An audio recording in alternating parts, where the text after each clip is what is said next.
It was warm out. The sun was shining, though there were a few clouds up there.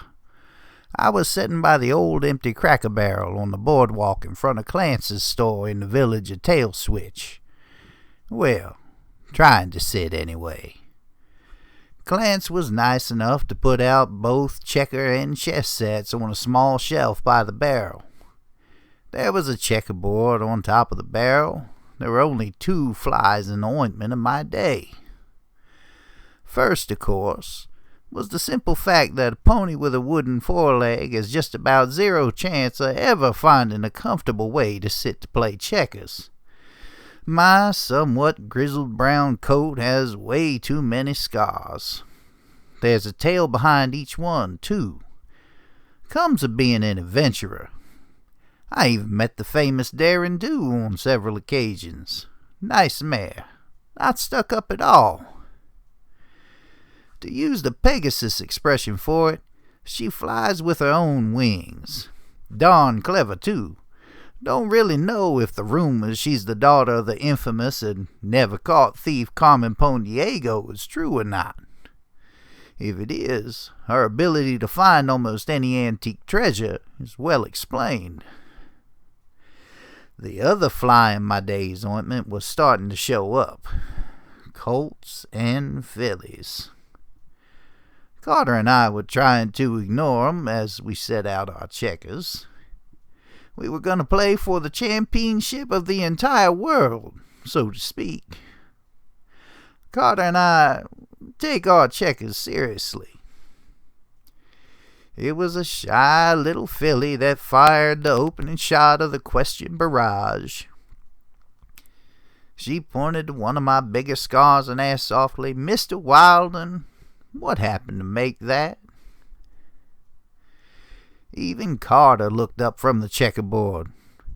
It takes a powerful lot to make that happen. "Yeah, Wilden, how did that one happen? Don't recall you mentioning that one before." There was a sea of young ponies' faces looking on. I grumped. Dratted foolishness. Was down in the jungle near to the unknown river. Yes, that is its name.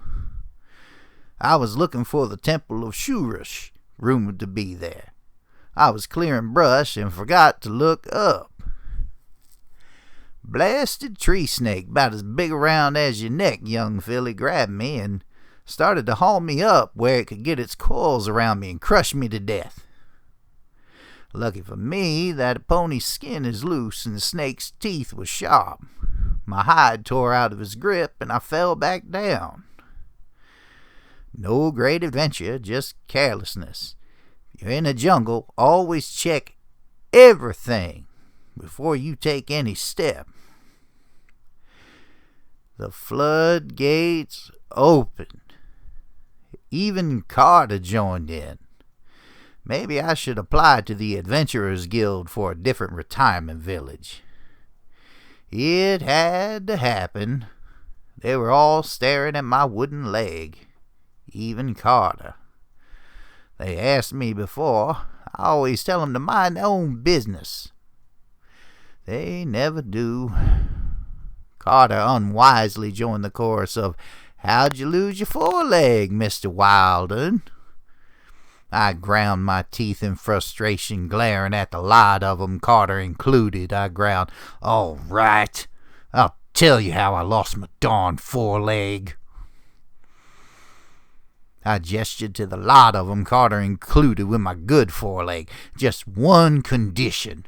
If I tell you, you must never ask me another question about it.